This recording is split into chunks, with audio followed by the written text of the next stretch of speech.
SkyPainter lived on the mountain and painted the sky. He painted it blue for blue skies and white and grey for clouds. At night, he painted it black, with white for all the stars. But he knew he had to paint the sky. If he didn't paint the sky, who would? Nobody would. He knew that. So he stayed and he painted the sky. He lived on the mountaintop alone. Sometimes it was cold. He had been a king once. He had a crown now cast to the floor and grown through with grass and creeping ivy. Juniper bushes grew up around his feet and between his toes. He never moved. He only painted the sky. And he was lonely.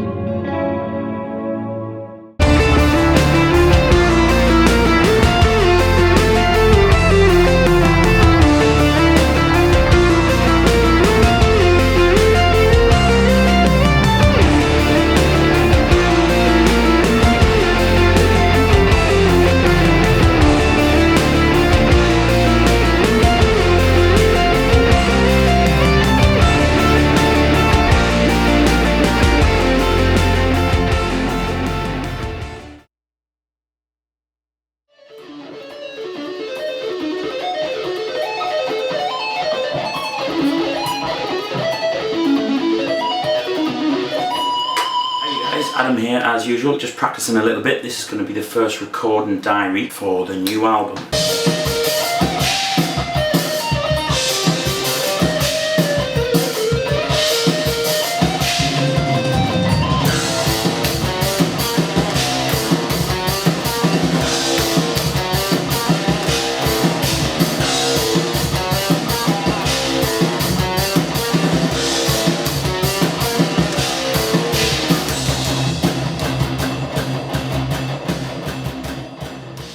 I wanted to create Cosmology 2.0 effectively.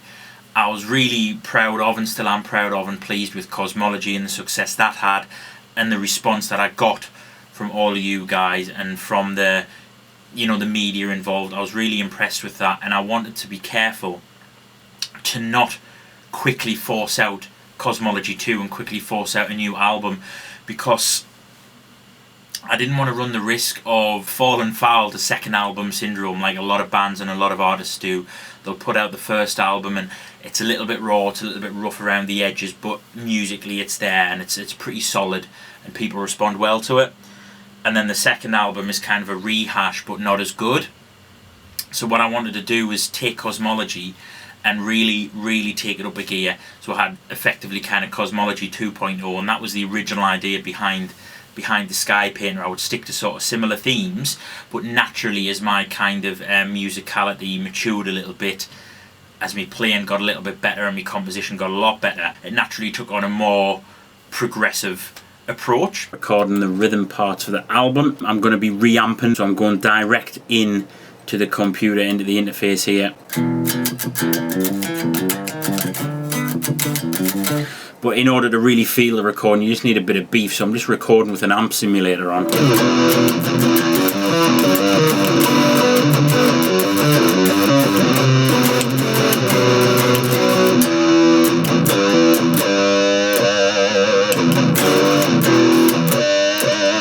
Just to sort of give us the feels while I'm playing.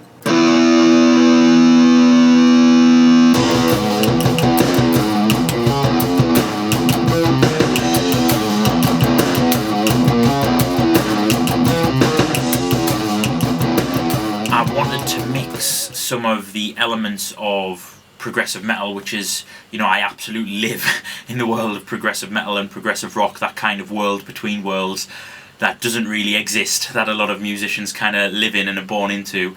I kind of live in that world, and I wanted to bring in a lot of influence from classical music. I'm a massive fan of what we call classical music and music for film and cinema music, and that's where I kind of coined this term cinematic progressive metal.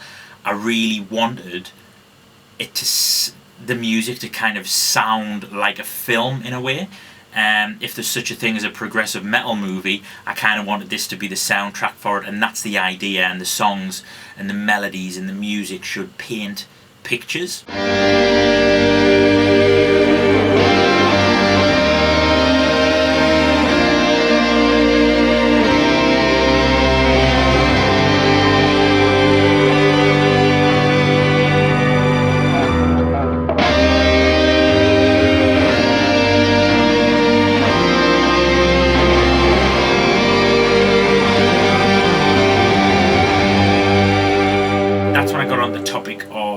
so what picture is this music going to paint? And I kind of messed about with a few different ideas and a few different kind of stories and themes. And then one day I picked up the guitar, and out of nowhere I played this one lick, and that's the main sort of chorus theme from the SkyPainter. And for some reason all these images were just flying around in my head of somebody painting the sky, and I had this big kind of, when I looked around us, I had this big kind of painting by numbers kind of thing. Everything I seen was breaking up into sort of small sections, and somebody was painting it all via numbers, and it was just a split second, but it felt like it lasted for a long time. And that's kind of where the idea of the SkyPainter was born. I started to research the story and research the idea, and I actually found that somebody else had a very similar idea to me and had already written a story, and that story was SkyPainter by Michael John Grist, who is kind of a bit of an unknown novelist and sort of fantasy novelist and photographer from the UK. I read that story, and I'll absolutely link to it, and there's a link in the album as well.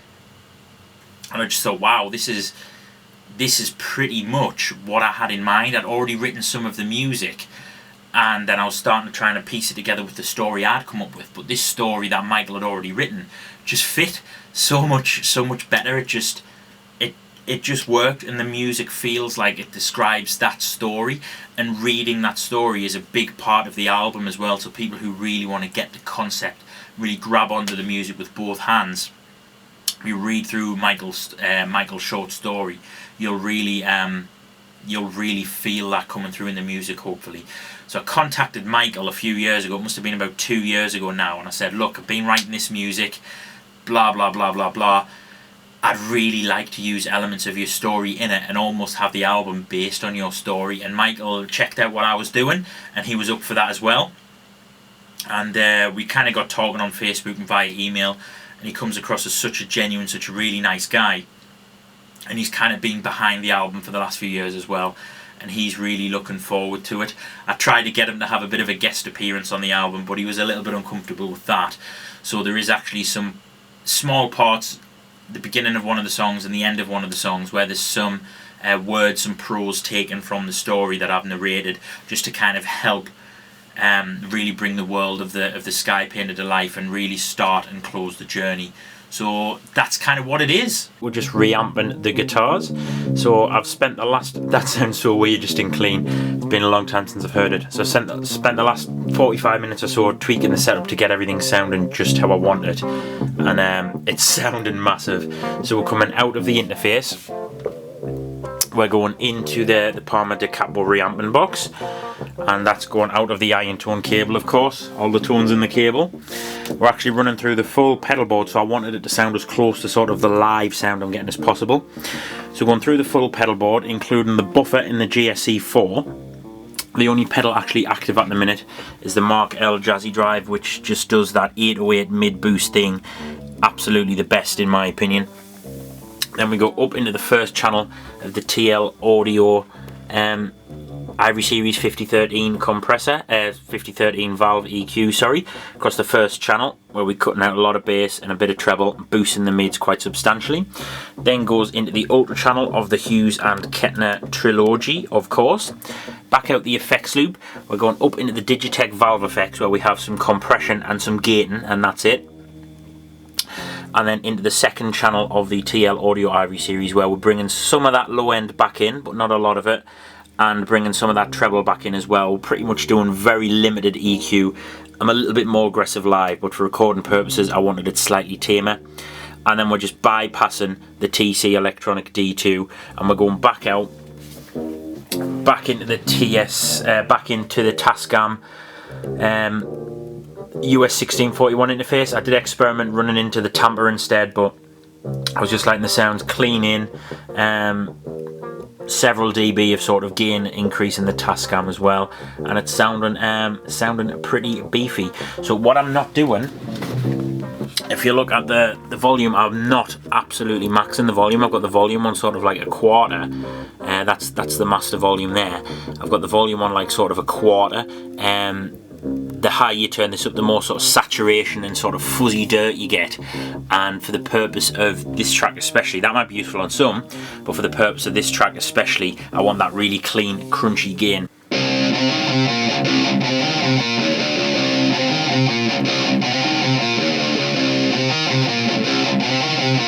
Sounding beastie.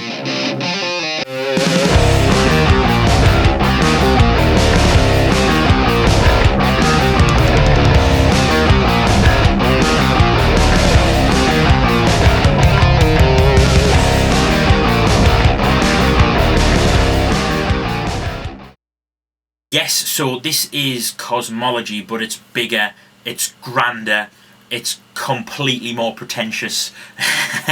Completely more pretentious in terms of composition and structure. Two favourite tracks I have from Cosmology is Cosmology, of course, the title track, and The Message from Space. And this album really takes both of those songs and kind of just explodes those ideas. You know, it's a guitar album, it's an instrumental album, but it's not always about the guitar shredding on top of a backing track. My music's matured a lot more than that over the past sort of 4 or 5 years. Cosmology was starting to hint at the direction that subconsciously I must have wanted to go in, and SkyPainter really kind of explores those avenues a lot more. So there's a lot of riff-based music, there's a lot of orchestration, a lot of interesting compositional parts, lots of different instruments all contributing. It's not always just about the guitar, but of course there is a lot of guitar. So being a guitar player, there's a lot of guitar. Do I feel like I've really achieved Cosmology 2.0? I do, and I think I've actually exceeded my expectations as well. SkyPainter is so much bigger, so much better, and so different to Cosmology that really now I have to ask myself, how the hell am I going to write Cosmology 3 or SkyPainter 2? Because this is realistically 5 years in the making since Cosmology came out, and it's so big and it's took on a life of its own, and I'm really proud of it, and I can't wait for you guys to hear this.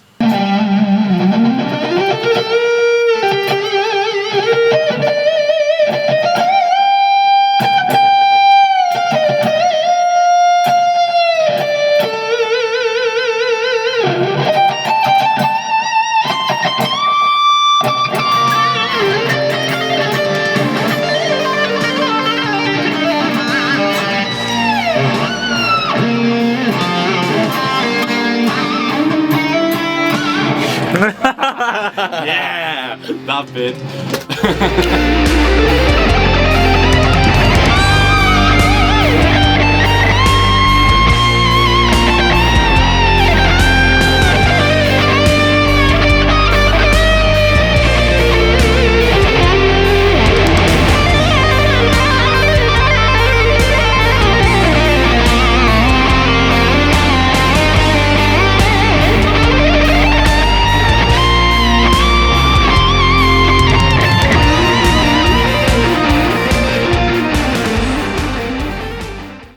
So this album is completely self-produced, self-engineered by myself. There's been no outside influence musically or production-wise on the album, so everything that you hear has been done by myself. A lot of work went on inside the box, so it's mainly using soft synths and software. But there's some real keyboard parts played. There's some, of course, the guitars are real. And a first for me as well on this album, the bass guitars are real. So on Cosmology, the bass was a synth as well. This album, it's got a real bass guitar, and it's really helped kind of drive it along. In terms of mixing and mastering, again, that was done primarily in the box. I've got a small amount of outboard gear for some effects that I can't quite achieve properly inside the box. My philosophy is get all the music down before any of the mixing really starts to take place, and I'll always start with mixing the drums, and I'll get the drum sound that I want, and then I'll move on to the guitars and everything on top of that. But I like to, you know, the drums are really the foundation for any great rhythmic song, so it's really important that I get them sounding as ballistic as possible and as to my liking. Cosmology came under a little bit of criticism from people who didn't kind of like the style of production that I went for on that album. It was a bit old school, maybe for lack of a better word. It sounded like it probably came out of the mid-80s, in terms of, you know, there wasn't a lot of compression going on, there wasn't a lot of limiting going on. Everything was a little bit sort of soaked in reverb from time to time. and my tastes as well have evolved from that, and of course my knowledge and my skills have evolved from that as well. So is the SkyPainter perfectly mixed and mastered? Absolutely not. This is a guy doing it in the spare room of his 2-story house, his home studio, if you will. So, but it's evolved a lot, and it's a little bit more modern sounding, but I didn't want to completely lose the world that I came from, and I didn't want to completely lose those sounds that I kind of cling on to in my music as well. So yes, it's a lot more modern sounding, but it still kind of harks back to those 70s and 80s sounds as well, that I love. It's going okay. It's not going as quick as I would like it to be going. I'm kind of getting burned out a little bit with it. It's difficult to keep kind of interest levels high when you're doing mundane tasks of dragging and dropping MIDI data and sequencing MIDI and programming music on the stuff, and the stuff doesn't work properly. One of the tracks without a trace. MIDI keyboards just dropped in here as well. Not the finished part. I just like to hear how the drums are going to sound with some of the padding in there, make sure nothing's clashing. So nothing's actually mixed other than volume and pan. And what I'll be doing, I explained before, I'm going to bounce down these MIDI tracks as drum audio, so I'm set with those sounds, and then put them in the master project to mix.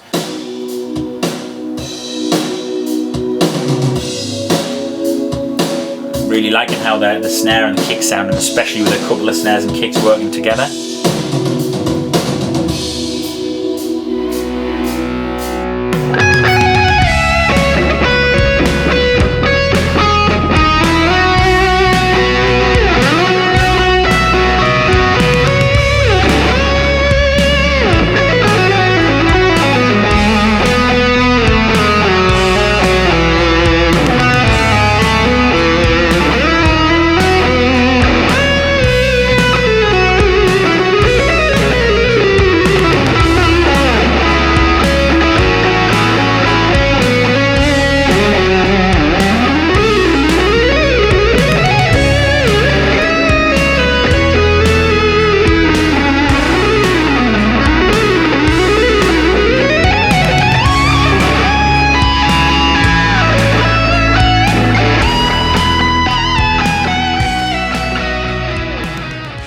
So I had this kind of idea for the artwork, but I am no artist. I was able to do the Cosmology cover because that was all kind of digitally produced, and it was basically text on a background, and that was quite straightforward. So I got in touch with a friend of mine, Amy at Arcane Arts, and I said, look, how would you fancy doing the album cover? She's done some similar work before, and I sent her over some rough mixes of some of the songs, and she liked it, and she was kind of getting the same imagery as me. I said, look, read the story, this is what it's about. The man who used to be the king of the realm, his queen was stolen away from him, and he's now become the man whose job it is to paint the sky, and these are the kind of scenes, this is the kind of imagery I have, and I want it to be a little bit fantastic, and you know, I don't want it to look realistic. I want it to be not quite comic booky and not anime. That's not kind of what I'm into, but somewhere in between those worlds. So it doesn't look real. It looks maybe like it's come out of some sort of comic book, and that's the kind of thing she's great at, and that's the kind of thing I wanted. And we ended up with a couple of different draft versions, and we ended up with this, and it's absolutely fantastic, and it totally paints the music, and it totally paints the story perfect. And I get goosebumps just thinking about looking at the album cover and listening to some of the music, and it just ties in so well. So Amy at Arcane Arts, she's done a fantastic job for me, and I'm really pleased with how that's turned out.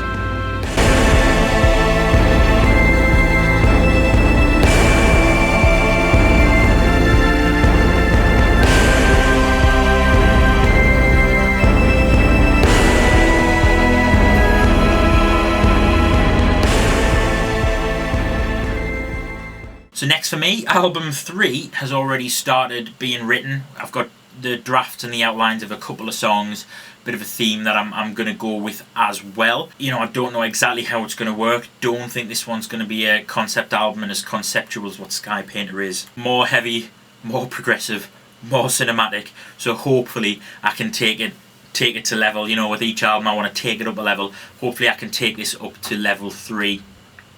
And you know, there'll be more about that coming on my YouTube channel and my Facebook and my website, etc. going forward. I'm also really excited by what the band's doing at the moment as well. We kind of had a bit of a hiatus for maybe around 9 months or so while we all went through some personal stuff. But Corinthia are kind of back together. We're writing, we're recording, we're jamming, and I'm really, really looking forward to what the band's going to be putting out in the near future. And again, the first place you're going to hear about that is on my Facebook and on YouTube, etc. So please do follow me. Please subscribe. All that's left to say is thank you to everybody sincerely for your support. Thank you to every single person who has pre-ordered the album to date, and it's not too late to still get your pre-orders in there as well. I absolutely appreciate all of your support, all of my many friends, my family. I'm not going to name people individually because I will absolutely leave somebody out, and it's not fair. There are so many people to thank, so many people that made this album a reality, and I hope you enjoy listening to it as much as I enjoy listening to it, and as much as I enjoyed writing it and recording it and the whole kind of process. Yes, I've bled. Yes, I've cried. Yes, I've lost some hair. I've probably took a few years off my life with some stress of creating some of this album. But is it worth it? Absolutely. That's music, right?